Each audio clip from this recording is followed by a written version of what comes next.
Welcome, to another episode of the Global Latin Factor podcast, where we talk about Latino everything. I'm your host, Crispin Valentin. Make sure you subscribe to the channel right now. Why? You have nothing to lose and so much to gain. Like this amazing story by sports journalist Edwin Prieto Linares. He has an amazing journey from Venezuela to covering the Copa América, and now to the episode. Hola, Edwin, ¿cómo estás? Hi, good.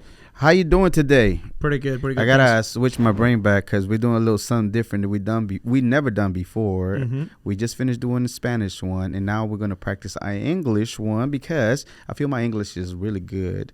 I got here to the United States when I was 11 years old. I've been most of my life here, and whenever you get made fun of when you're small, it makes you want to hurry up and practice English so you can get it. So you don't have to worry about that. You know? Yeah, of course. So thank you, Edwin, for being here. I appreciate your time. You're super talented. We're going to get into all that and everything that you do. And not only that, but English is not your strong suit. However, anytime you get an opportunity to make it better, you take an opportunity, right? Absolutely, yeah. I mean, I feel very thankful for being here today because it's an opportunity to work on my English because I seen it as an important to being a better professional. So if you can be bilingual, I mean, that's a blast because some people don't know how blessed you could be because you know 2 languages or 3 languages. I mean, that's wonderful. Yeah. Do you only know 2 languages, or do you know another one that we don't know about? I know 2 languages. I understand Portuguese, but I cannot speak fluently. But I can understand what you're saying and everything. And okay, that's fine. I can, like, reading, it's fine.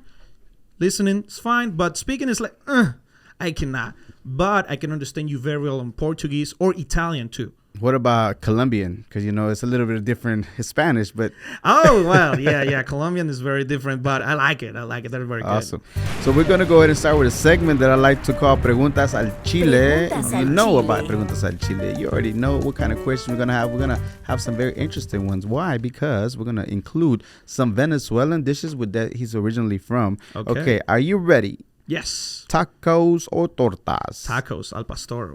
Al pastor, your favorite one? Yes. Awesome. Corn tortilla or flour tortilla? Well, on al pastor, I like corn. Okay. But most of the flour. Yeah. Flour. Burritos, flour. Yes. I think they want to make them. Burritos, flour. I don't think they make it on corn. I don't think so either. Yeah. I'm over here just thinking about it. Right? Gorditas or pupusas? Well, I like both, but recently I've been eating more pupusas. So pupusas, yeah. Why have you been eating more pupusas lately? Because I've been working with a Salvadorian girl who make really good pupusas. Yeah, if you can hook me up and tell her I'm looking for black bean only pupusas, please, okay. I'll buy a dozen or more. I'll let you know. Please, okay, I'll let you know. Okay, this one's gonna be interesting. Frescolina or Malta Polar? Well, I mean, I love Frescolita, but Malta Polar is winning all the time. Tell me what these are. Well, Frescolita is like a big red. Basically, it's a soda, red soda. And Malta Polar is like a root beer. Root beer. But more sweet. Non-alcoholic. Non-alcoholic, yes. Awesome. I like it. Horchata, Jamaica, or Tamarindo Agua. Which one's favorite to you? Horchata. Wonderful. Do you love spicy food, salsa verde or salsa roja? I like spicy. I'm not that big spicy guy, but I like it. Salsa verde, all the time. Did you learn how to love spicy food here in the U.S. or was it from Venezuela? It was in Venezuela because my mom is from a place where you eat some spicy food. And it was like, all right, I can handle some spicy. But when I got here, it was like, oh, my God, this is another level, okay? But I wondered too, okay, this is fine. And then when I tried salsa verde the first time, it was like, hell yeah, I like that. Do you ever find yourself as you're eating missing some spiciness at all whatsoever? Sometimes, yes. There are some dishes who I think, okay, maybe some spicy salsa here will be better. That's cool. Yeah, that's me all day, every day. Okay.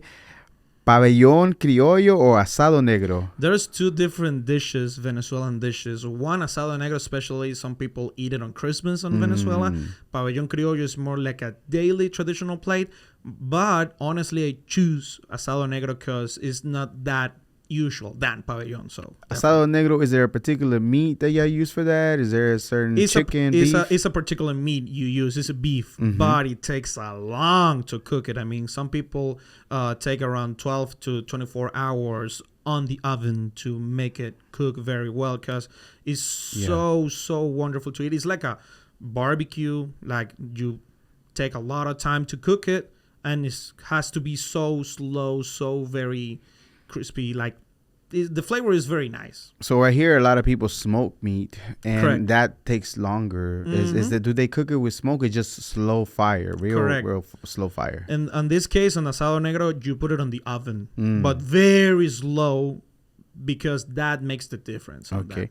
And what about pabellón criollo? What is that particular meat? Pabellón criollo is more easy because it's white rice, black beans, shredded beef, and some tajadas, who is fried plantains. Oh, fried so it's more plantains. easier to make than asado negro. So okay, yeah, I see why they only make it once a year. yeah, of A whole course. lot more work. Or some special moments like a birthday or something. Weddings and stuff like that.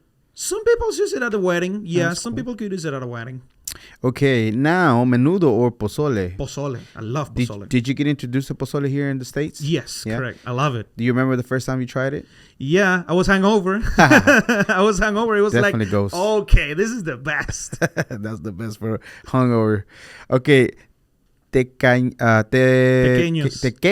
or empanadas. And what's the difference? The difference is empanadas is tequeños and empanadas are make it very similar, but the difference is tequeños is like a mozzarella stick, but the different version. No, it's like a sister or brother, whatever you can call it, as a tequeño. And empanada is a very different, because inside could be different versions, like empanada de pollo, empanada de carne, empanada de queso, whatever. But tequeños is mostly cheese. Okay, what is your favorite empanada? Empanada de pabellón. Okay, empanada So de pabellón. you combine the main dish inside an empanada. Alrighty. Now, churros or flan. Churros. Para bailar, to dance, cumbia, salsa, merengue, bachata dancing. Everything. Everything. That's good. All of them at the same time. Okay. Absolutely. All right. I'm going to try to challenge you this time, see if you can do it, because you really want to work on your Spanish. All right. My English. Let's go. I'm sorry. Your English. Good. Because I'm getting mixed up. Yeah. You like to narrate games. Mm-hmm. You're really good at it. I've seen videos of you just like 100 miles an hour and all the names of other jerseys, right? So recall the time when you saw a goal that you were like, oh my goodness, this is awesome, and try to narrate it in English. Wow. And set up how it was and then deliver it in English as best as possible. Well, yeah, calling a game in English is way different, because in the Spanish, some people love to see sports in Spanish because you take more words per minute. On English, it's less words per minute. And I learned that with a comedian who he says he can do a 10-minute show on English, but in Spanish, the same show could be 15 to 20 minutes. Wow. Because you speak very more on it. So the same thing happened on calling a game, you name it, soccer, football, whatever. Yeah. It's the same thing. It's more slower. On the Spanish version of this interview, some people can see that part that was speaking like boom, boom, boom, boom, boom. Yeah. Like a machine gun. But in English, it's not like that. Meanwhile, in Spanish is allá va, viene la pelota, ta, ta, ta, like very fast. Yes. On English is there is a player coming to, looking forward, coming up, and a goal. It's like Yeah. step by step. Very, very, very different. But it's all right, because you can practice on it and let them know, okay, this is the difference between one and another. Okay. So this is definitely that. Who's your favorite narrator of all times? On Spanish, about soccer, the name is Luis Omar Tapia. He's a Chilean, very legend who does it on English too. Oh, wow. He's a very well known to do it on Spanish, but since he's living here at the United States from around 20 to 30 years, he's like, okay, I have to do it on English now. And he did the last Copa América on English. So it was like, whoa, it's a very, very nice guy. That's about soccer. And another sports, I got Ernesto Jerez. He's a Dominican baseball announcer. He's the best on Spanish calling a game of baseball. He's the best of the best. On English, there's a few who I like. For example, Joe Buck is a really good announcer. Sometimes I don't like it at all, but he's a very good announcer on baseball and on football. I mean, he's a very, very talented announcer.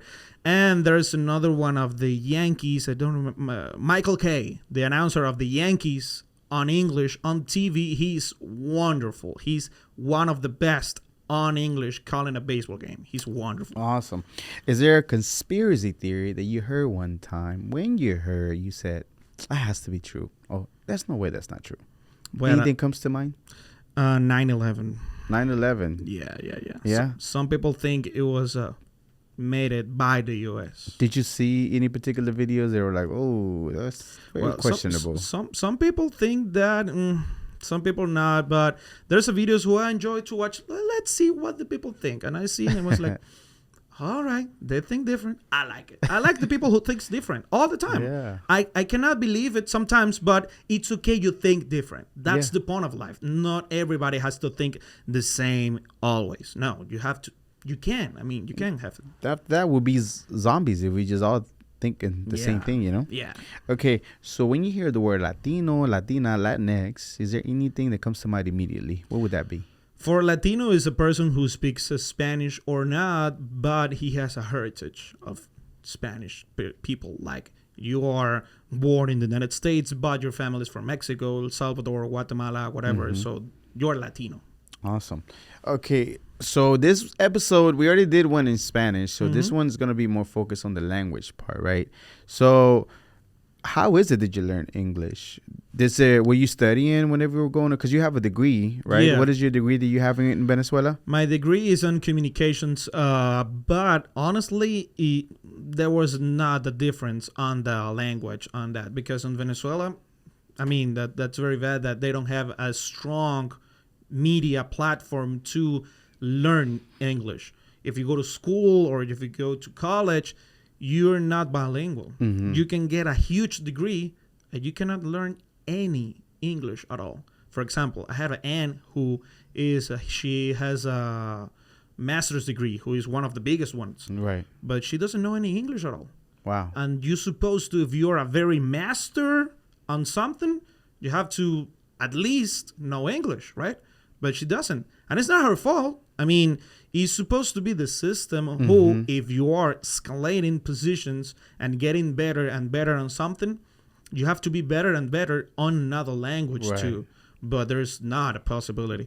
So in my particular case, I mean, I learned English since I was a kid for music.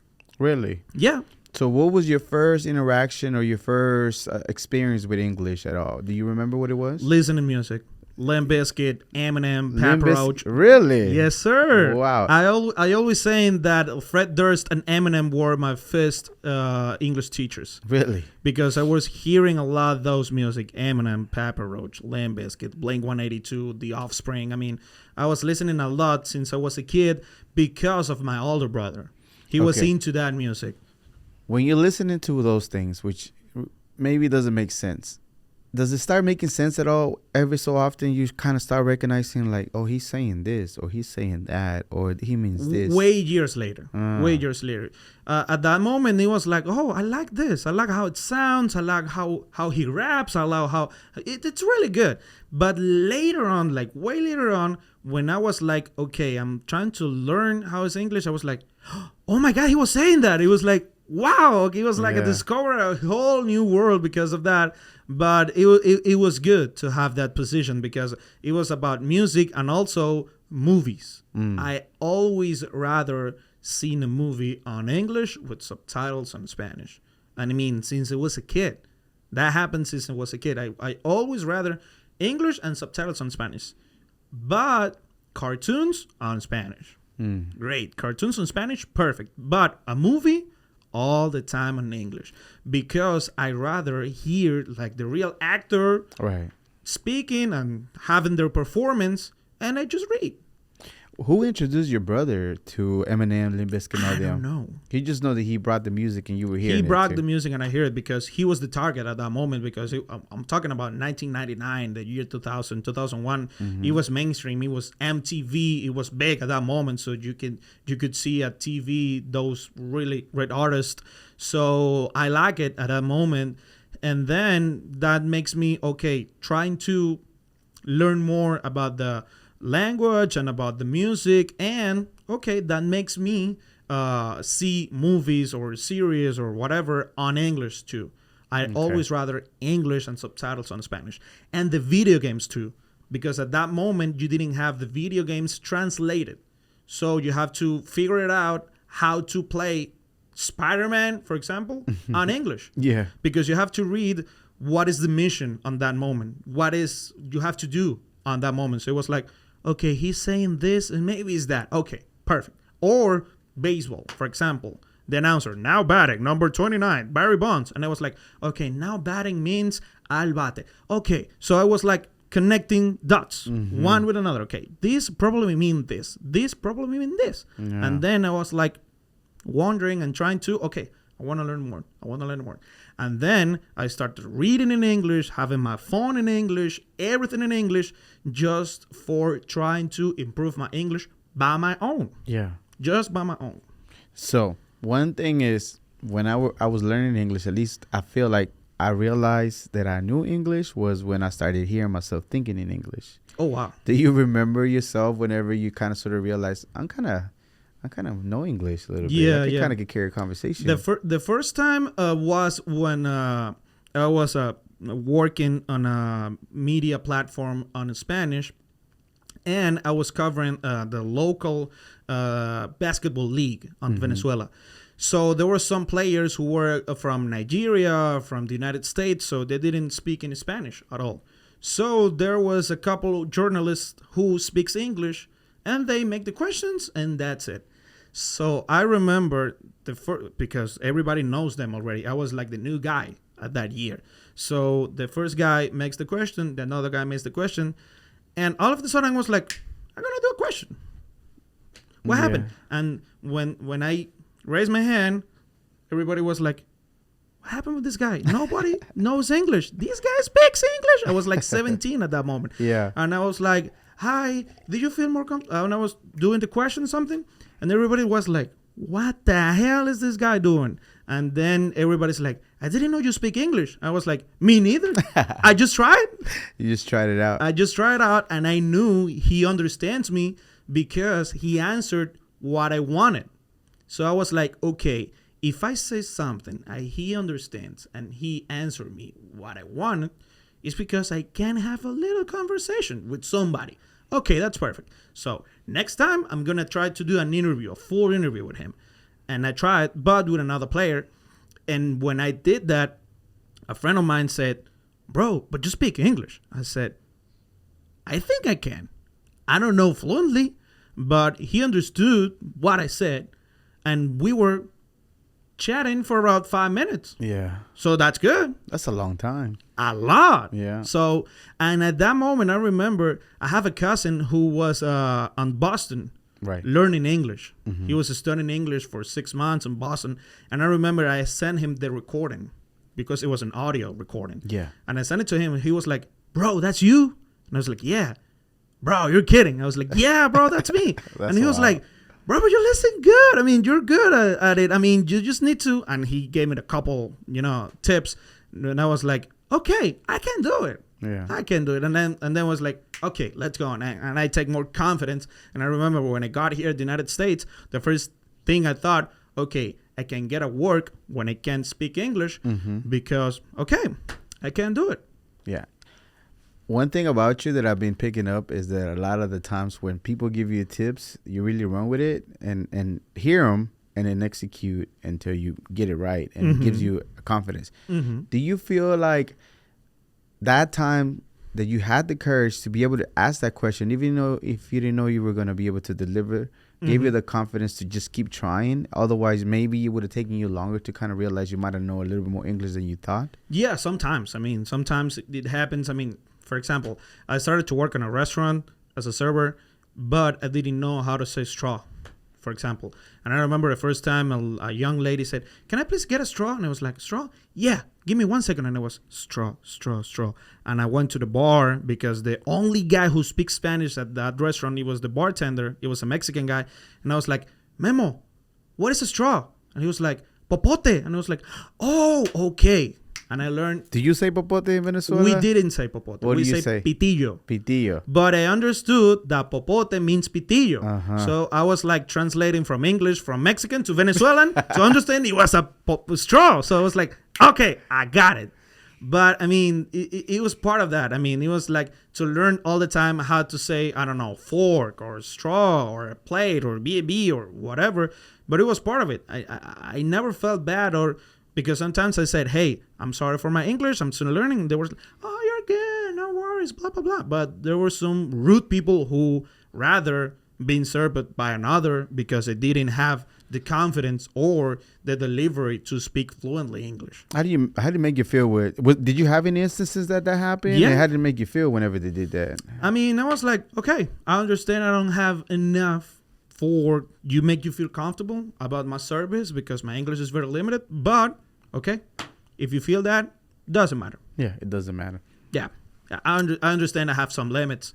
I still have it, but I'm not afraid to make it worse or bad or whatever. I mean, if I'm not at the good position of it, okay, I understand. I'm still learning. Yeah. Because some people are still learning Spanish and I understand that I have to be patient. But if some people don't understand they have to be patient, it's all right. It's up to you.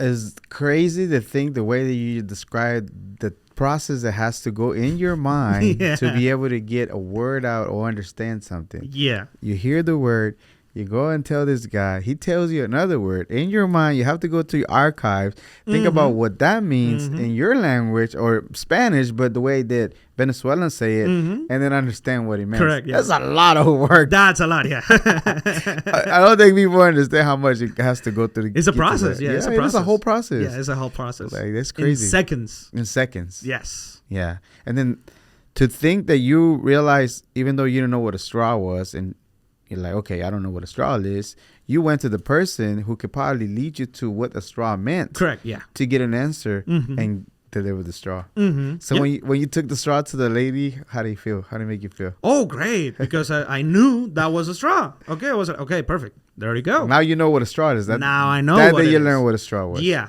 that's what I know. Wow. So, perfect. That would make it. As far as, again, you graduated with a journalism degree. Now, how does that really help you with English at all whatsoever? Is there anything that you kind of sort of learn from what you already know to translate to English as far as doing any kind of work in English at all? Yeah, I mean, on MLB, for example, I was working on a radio station doing a program once a week. There was very, very, very good to learn English because there was some news made it from local stations that were only on English. So I can deliver some news on Spanish because I know what they're saying. So that's very important. For example, there was a Venezuelan player, Pablo Sandoval, who were playing at that moment on Boston. Right. And a local radio station started a news about he was having an injury on his right knee. But there was no Spanish version of it. And I listened to the program because they uploaded to YouTube, and I listened to it and I tried to translate, and I was like, okay, he's having an injury in her right knee, blah, blah, blah. And I remember 4 days later started the Spanish version of the news. So if I waited for it, I go late. You know what I'm saying? But I got it first because I understood what they were saying. So that's the most important thing. Trying to know what they're saying and what that means. Okay. Because it's very different what they're saying and what it means. Because if you go to Google Translate, it lost completely the meaning.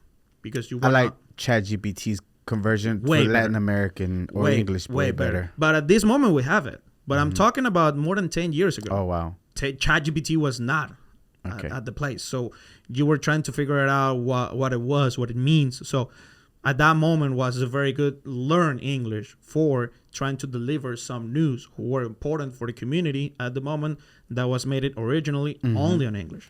Do you feel you have an advantage over other people because sometimes the English news are coming out quicker, have more breaking news quicker than maybe the Spanish, and then you have an edge because you know you listen to it and you can deliver in Spanish. Correct. And Yeah. still be ahead of everybody else. Sometimes, yes. Yeah. Sometimes, Yeah. yes. So do you remember any particular time that happened to you? Well, that moment Okay, that one. with the injury of Pablo Sandoval, it was a very big moment because I could deliver that news at that moment, and then later on, some people trying to, okay, this is real, and when they figured out there was, okay, this is real, and this guy said it, and it was like, okay, that's good. But it's blessed because you understand what they're saying, but if you can connect with them on Spanish, way better.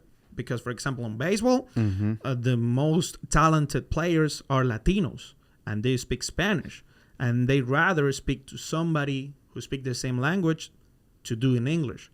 So it's a blast to have those couple of words. Like, it's the best. Yeah. So you definitely went, because I seen you footage that you put in for, I believe it was the opening day. You were in the Rangers. Correct, yes. You were interviewing a lot of them. So you were right, though. They feel a lot more comfortable with you because they struggle with English, too. Yeah, it's not their main language either. So when they know somebody that speaks Spanish like you do, it's like, oh, man, let me talk to this gentleman right Absolutely, yeah. Wow. Yeah. That's way better. That's way better. Okay. How does it feel that you are able to be the one guy that they trust you more, feel more connected than everybody else because your Spanish is so good? It feels good. It feels very good. To some people, feel very bad, and I'm having that struggle right now because I think, I don't know who, but I think somebody who was inviting of it, they make a bad reputation on me that I was doing something wrong on it. But I mean, I feel all right that I was doing my job very nice, that was connecting with the players at the right moment, at the right place, and also respecting their time, because that's the most important thing. Understand that the players are working, because I'm not a fan. I'm a professional. So learning that and understanding that, that the player has to do some work, and on part of their work, they give you some free time to talk to you. So it's way better if he's Puerto Rican or Cuban, speak to him, hola, ¿cómo estás? Cuando tengas un tiempo hablamos. They feel better because they listen. Oh, he speaks my language. He understands me. He knows me. He respects me. And that's it. But I can do that with American players. But the point is, and it's the truth, Latino players generate more news than American players. So if I can talk to him directly on their language, I can get more breaking news. Yeah, more exclusive too, and then more connection too. That connects with the audience too. Correct, more connection.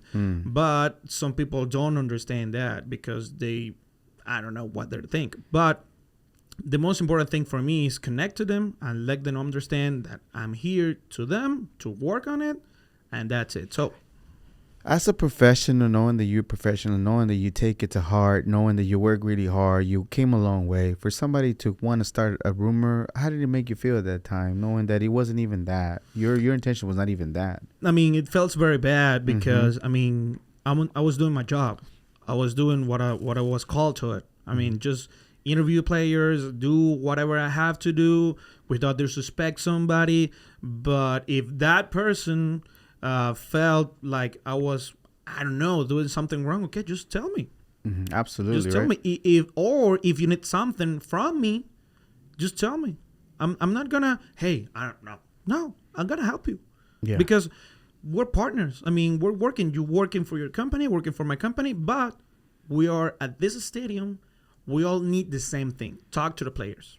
How does it feel coming from a small, I don't know if it's a small town or not, Valencia? Is it a small town, big town? Valencia is one of the big towns in Venezuela, one of the main towns in Venezuela. But I came from a smallest town inside of Valencia. The name is Los Guayos. It's a small neighborhood.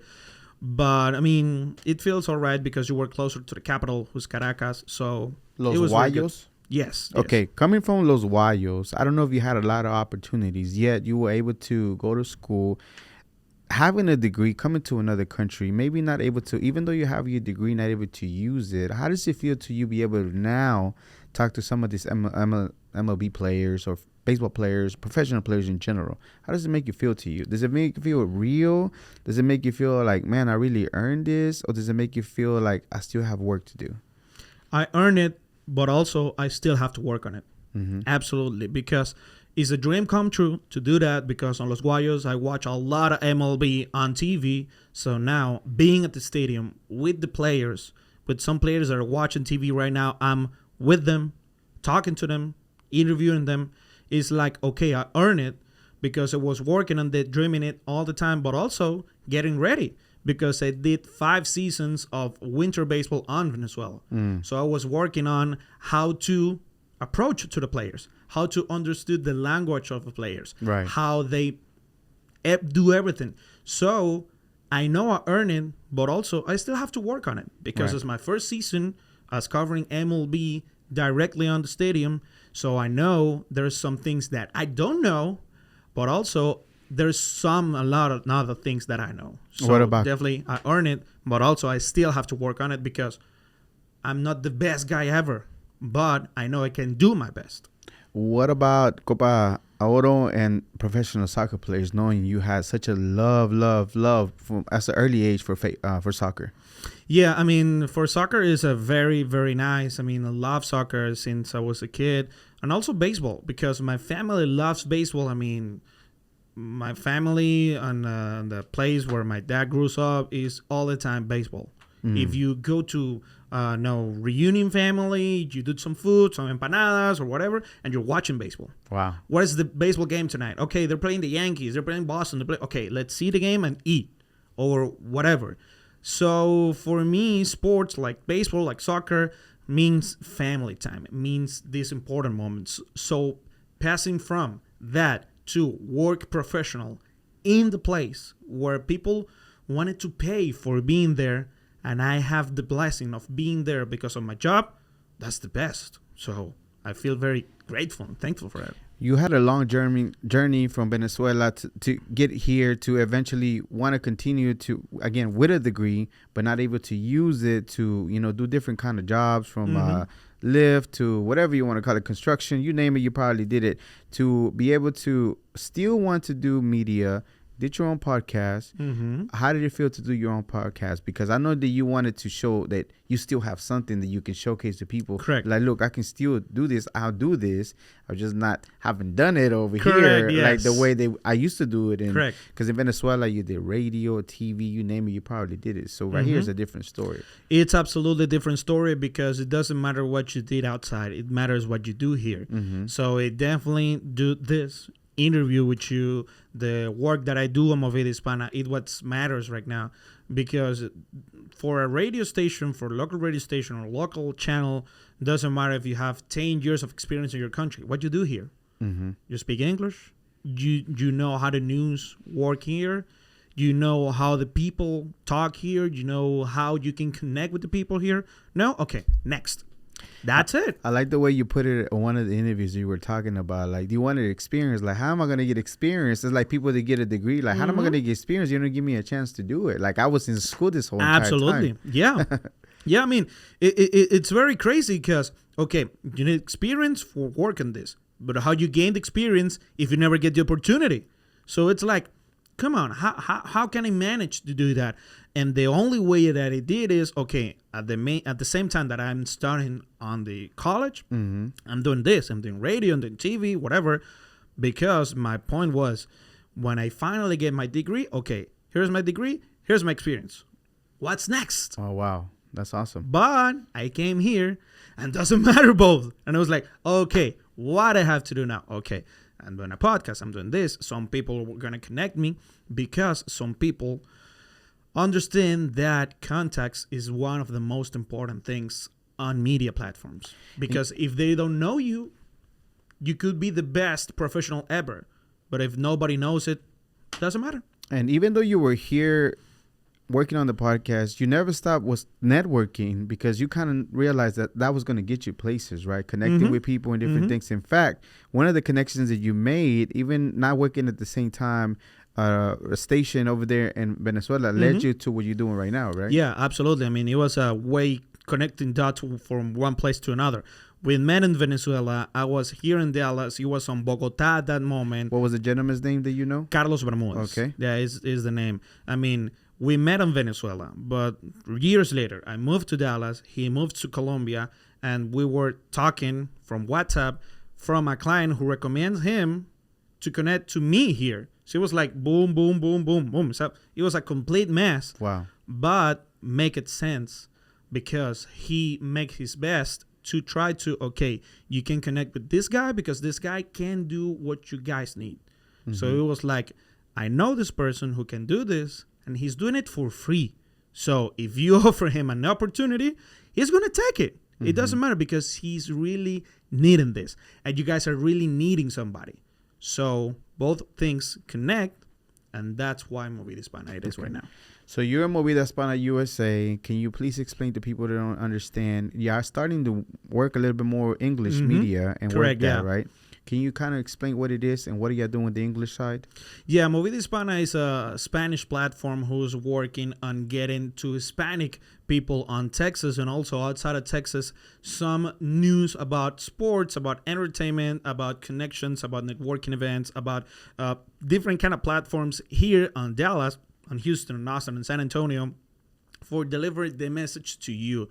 But on the time, we understood that, okay, there's some Latinos who speaks a very fluent English and they rather do interviews in English and they rather have some content on English. They're working on their Spanish, but they rather do English all the time. Right. So it's like, okay, we have to get a platform, to get a podcast, a show, whatever, who can deliver some information in English. And we have it right now. The name is Pensamiento Crítico when they're in Spanish, but when they are in English, it's critical thinking. Critical thinking. That's it. And they're speaking about whatever, marketing or something, but they're doing on English. So the important thing is, okay, get the news, get the information about and let the people know what is going on. So that's the most important thing. If you can consume us in Spanish because you're going to get your Spanish better, okay. You have something in English too because your main language is English. Right. So you cannot miss anything because you got everything with us. Awesome. And then now you're the person that does the sports and focus on the sports and the sporting side. Are you the only individual with the sporting side or mostly the one that bigger talent as far as the sports on Movida Hispana? Yeah, right now there's only me doing sports on Movida Hispana, but we're focusing on get more people on sports working on the media platform. So definitely we want to get more people involved on the sports plays on Movida for grow the content and make it more better. Awesome. Speaking of sports, there's something very particular that you covered that you had a dream about. So one of the only reasons why you made it to the U.S. is because you wanted to cover Copa América. Yes. Unfortunately, at that time, what year was that? 2019. 2000. I'm like speaking English. 2019. Right now. 2019. You get here with the wanting to work to get money so you can go and cover in Brazil. Yes. The Copa América. Unfortunately, that falls through the station you're working. They were not able to close the deal to broadcast. Now you're here, still continue working, but with all these things that finally connected together, now you get an opportunity to cover Copa América. Yes. Tell us a little bit about that. I mean, it was great because I came here with the dream to make some money, as you said, for go to Brazil and make the Copa América over there. That was not possible, so I stayed here. And then I realized, okay, there's going to be a Copa América here at the United States. I got to be ready. And what happened is I started to work on Movida Hispana. I started to trying to get into the media of the Copa América for trying to get the credentials to go to the place. I mean, it was working hard to trying to make connections, to talk to some people, to try to make it there. And it was a long work. But we finally made it, and it was a complete blast to do it because we made great connections and still is one of the biggest events that Movida Hispana made at the moment. But almost didn't happen. And there was a reason why it happened, and it was because of why? It was because of some sponsors, honestly, because we didn't make enough sponsors to make it profitable. But also, it was about some struggles that the platform of Copa América has to give me the credentials very right. Because there's two places. The first place is get your credential. Okay, you get your credential. Now you send a request to get the access to the game. And I make all the requests. But from all of the sudden, all of the requests were erased. Oh, wow. Like I never did that. And it was a big risk that I was unable to get into the stadium to make the work happen. So Movida Hispana said, okay, we're going to pay you hotels. We're going to pay you flights to make it to California. But you don't know if you're going to make it to the stadium because you don't have the credential on it. You have the big credential, but you don't have the credential that you need. There's a little one to get to the game, to get to the press box, to get to you need to do for make the work. So you can be there, but outside. So, and then I was like, let's go. Let's go. I know I can do it because I move everything for trying to get in. So I'd say, okay, I understand what you're saying. It's a risk. It's about money, about whatever, but I need you guys to trust me. Honestly, I need you guys to trust me. Why do you have faith that you can make it happen? I mean, I just believe that I was able to make it because I was very confident that if something happens, I can connect to the person who's going to make me be there. So I was trying to, okay, I need to get the real confidence to, like I'm talking to you right now, trying to connect to that person who's going to give me that access. So I work on it and I get it. Wow. Very fast. Wow. But I needed to be there because otherwise I will be frustrated in Dallas because I didn't flew to California to try to do that. And I wanted to try it. At least try it. If I was outside the stadium when the game was on, okay, but I tried. But I never want to be like, what if? What if I did that? What if? No, let's go. What does that come for not wanting to live in the fear of what if instead of like, let me give it a go? Where does that come from for you? I mean, that comes from, I don't know. It's like, I want to do this and I don't want to stay with what happened if, I mean, I just want to do it because you never know if the next day you're going to wake up. Like we talked before. I mean, all the time you have to do whatever it takes for get what you want. So it's like, okay, I'm not going to stay here and say, whatever. No, let's go. Let's go. What happens? What happens if you get it? What happens if that dream you have come true? You never know if you don't try it. Yeah. So let's go try it. You definitely get a no for sure if you don't try it. That's a no guarantee. Absolutely. That's a no-no. Yeah. Now coming up on sports, we have the World Cup 2026. Yes. I know that even before you've been preparing already, as you were preparing already for the Copa América, so now you're getting ready. Is Movida Hispana going to be involved in covering as much as possible and working on everything and getting it done? Absolutely. And it's locally too, so it's here, so a little bit easier. It's here. We're going to have a World Cup in Dallas. We're going to have World Cup in Houston. So definitely we're working since very past months from now on to get to the World Cup next year. So it's a lot of connect with people, try to get to the right person to get that credential to get into the World Cup because it's one of the massive events in the world. So definitely you have to be there and having on our backyard because it's right here in the city. It's like, come on, we have to be there. It's very interesting because I seen you interview even the mayor of Arlington. Yes. And y'all talked about how much a big of opportunity it is. Yeah. And you did it in English too. You interviewed him in English. Yeah. I did that. So, I mean, it's part of it. You have to get ready and go ahead. No fear. If you mess up, if you say something, if I said something that doesn't make sense, okay, but you tried. You make it. Let's go. No fear. Did you have any dreams of covering the World Cup? I know you had dreams about covering Copa América, but as far as the actual World Cup, yes. in your mind? Of course, Yeah. All the time, yes. When did you feel like you started beginning to see maybe I will be able to cover the World Cup one day? I started dreaming since I was a kid, but feeling that it's real now.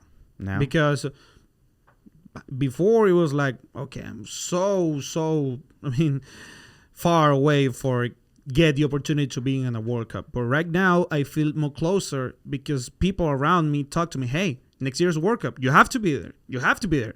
And that doesn't happen to me before. Before it was like, oh, you're going to watch the World Cup, right? And now it's not watch it. It's being there. So it's very different to people talk to you and say you're going to watch the World Cup than saying you have to be at the World Cup. So some people are already talking to me like, you have to be there. You're not going to miss it. You have to. And it's a responsibility that, okay, yeah, I have to be there because I have to deliver a message down there. So let's go. When was the first time you realized somebody was telling you have to be there? I'm like, oh shoot. Mm-hmm. Like, when? Do you remember when it happened? Yeah, it was like it was not that far. Like 6 months ago, there was a guy that was saying, "Hey, it's good to see you, bro. How was the Copa América and everything?" I was like, "Okay, yeah, it was good." And he was like, "You're the guy who was made it to the World Cup next year." It was like, "I'm gonna make it to the World Cup." He's like, "Come on, bro. You was at the Copa América. You have to be at the World Cup if you were at the Copa América here in the United States. If the World Cup is here, you have to be there. What is the difference? You have to." And it's like, it's a big difference. Okay, it doesn't matter. You have to be there. Mm-hmm. I was like, fuck yeah. Heck yeah. All right, we're running short on time. Thank you very much for, you did amazing in English, by the way. Oh, thanks a lot. Your Fred Durst, Eminem. They did a great job. Great teachers, by the way. Mom Spaghetti. That's all I need to say on that part. Okay, so before I let you go, tell me where can we find you, all your social media. You have any events coming up, anything you have going on? You also do MCing. Yes. Master ceremony, English and Spanish as well. Yeah, absolutely. There's a story very fun to wrap it up because I was doing English and Spanish MCing. But as my English is not the most better English, there were some customers who were complaining about my accent because they rather an MC who was speaking English with no accent. So I'm not gonna bull on it. I was very mad about it because I was like, okay, but I'm delivering my best. I'm not giving you 50% of me. I'm giving 100% of me. If it's not enough to you, understand, but I'm a professional on it. I'm not a professional on English, but I'm a professional on communications. So there's a big difference because you can get a better person with a better English. But I know with the better skills for communicate, I doubt about it. So I got really mad on it. And now on, some customers are getting like, okay, you know what? You're getting better. I listened to it. Okay, you're getting better. Your English is getting better. It's like you're improving on it. Just keep working. And I was like, okay, I'm going to keep working. And things like this, make it working and getting better. Absolutely. So my social media, Edwin Prieto L on Instagram, on X, on TikTok, Facebook, Edwin Prieto Linares. We're there just to spread the word about sports and some different things like music and whatever. But the point is to communicate and to connect with you guys all the time. And also Movida Hispana everywhere as well, también. Absolutely. Movida Hispana US on Instagram, on TikTok, Movida Hispana TV on YouTube, and the another account, Movida Deportiva US on Instagram and TikTok. So let me tell you a funny story about MCing, because I MC too, bilingual, both English and Spanish. And one time I was translating for a preacher. So wow. I'm translating. He's saying it in English, and I'm saying it in Spanish. Oh no, he's saying it in Spanish, and I'm translating it in English. Okay. So I'm just going, and I don't know what happened. I don't know what I was thinking, or maybe I went into thought. But he's speaking Spanish, and I'm repeating the same thing he's saying in Spanish. Oh my God! And the gentleman is like, "Well, I guess he's just gonna repeat what I'm saying." And I'm like, "Oh shoot!" Yeah. And I woke up. Luckily, it was like a Christian family, and they were not like crazy. Like, what are you doing? So it was very informal. It wasn't like super formal. But I was like, oh my goodness, what am I doing? I was repeating exactly what he was saying in Spanish. And it's hard like, because wow. you have to switch your brain. Yeah. And some people say, hey, when you speak English, you sound like a different person. Yeah. And it's like, maybe because I learned English listening to another person's. Yeah. So maybe I'm impersonating somebody. But the point is connecting. If you understand me, that's a point. Yeah, the tonality in Spanish is a little more softer, more energetic, and a lot of times English sounds more deeper, more professional, you can say at times, comparison. So yeah, I can see why your white person voice compared to your regular corporate voice. Yeah, absolutely. Okay, so what is an important lesson that you learned doing journalism or just covering events that you would tell your younger self that will help somebody else out? What would that be? You have to listen to the right people. And sometimes you're not going to listen to some people who wanted to make it look good to you, but it doesn't matter. You have to learn from the best and from the worst to know what is the best and what you don't want to do. Mm-hmm. So just listen, just be humble, because you are not the best guy in the world, but you're not the worst. So if some people tell you, hey, you're doing it great, thank you. But if some people say, hey, you're the worst, thank you. It doesn't matter. Stay at the same level. You're not the best guy in the world, and you're not the worst. Just be at the same level. That's it. How do you stay grounded? Because, again, you do an amazing job in Spanish. And I know you get it all the time that you're doing amazing. The way that you just, on our Spanish interview, you'll be able to see how well he delivered, like, goal. Yeah. It's freaking amazing. How do you maintain yourself being humble, being grounded, and don't get your head too big, per se? My mom, all the time, she always say you have to be grounded. Your feet on the ground. Yeah. All the time. She's saying, for most that you're flying or you're getting your dreams come true and whatever, and you're going into another level, stay grounded, stay humble, because you're a human being. Mm-hmm. Okay? You're a professional. You're talking to the best on the world, but it doesn't matter. You have to be a person, because there's some people who are professionals, but they're not human beings. And the most important thing is being a human being. Understand that another people's feelings, another people understand what you're saying. So that's the most important thing, connect. So you always have to be grounded. Your feet on the ground. Awesome. You can fly, but on the ground. On the ground. Usually when I wake up, sometimes throughout my day or throughout the week, I say something along the lines, I'm not immortal, I am mortal, and I will die one day. Not to scare me, terrify me, or anything like that, bring any bad juju. But it's a reality in life, right? We're not here forever.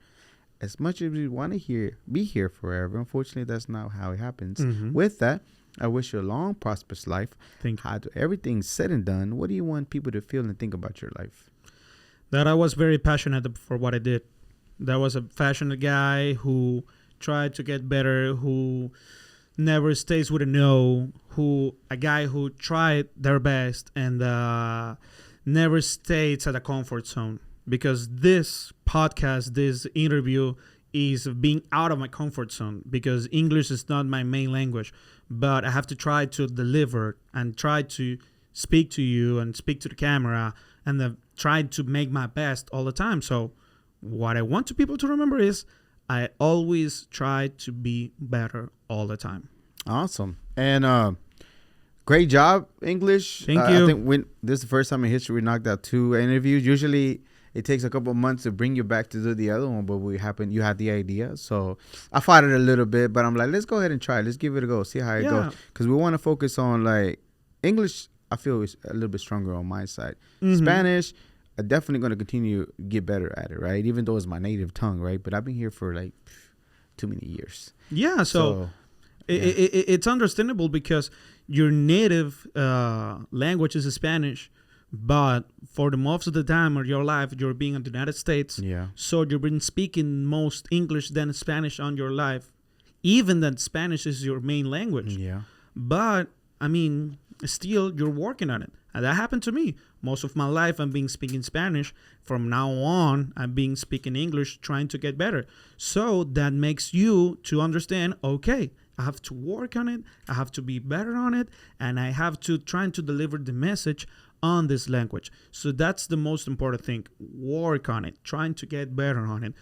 And I understand your struggle trying to get better your Spanish, because my struggle is trying to get better my English. Right. So that's why I connect and I recommend you, hey, let's do this. Let's talk about our struggles, because you are a professional, but you do, because you're a great podcaster. But also you're a human being who are trying to get better on something like a language. Like a people who doesn't know how to do a podcast still has to struggle on it. And the same thing happened to me, and that's the connection of it. So the people can see the Spanish version and 2 months later upload the English version. Doesn't matter. The important thing is, if you get here to the United States, learn the language. Yeah. Because it doesn't matter. There's a lot of people who speak Spanish here at the country. Yeah. That's great. But if you can speak English, that will be way better, because there's more doors that's going to open for you. Yeah. Just if you understand. Just understand English, because some people just either understand. So if you understand, okay, you cannot talk very fluently like me. I'm not a fluent guy on English, But if you understand at least, okay, there's something for you. Just go ahead. Yeah, I mean, the main point is to communicate, right? And kind of get our message across, be able to communicate some way, somehow to make it happen. So, Edwin, thank you so much for being here. I appreciate it. Again, I ran into you, as I mentioned, at an event. You were emceeing, then I ran into you at another event, and you were interviewing. Then I ran into with Diego. I'm like, this guy just keeps popping up. I'm like, what the heck's going on? Let's go and talk to this guy. And then, of course, I took Diego's class, Capacitación 23.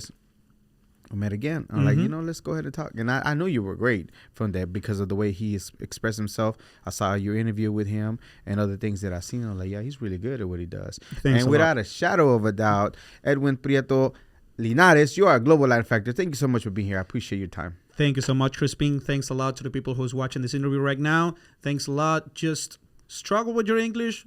It's fine. It's understandable. But let's go. Keep working on it. I'm working on it. Just keep working. This was another episode of the Global Latin Factor podcast. Remember to subscribe. Why? Because you have tons to gain and nothing to lose. These amazing stories we're sharing with you. And remember, we are just like you. We are people. We are humans. We are the spice in this melting pot that it is the world. Till next time.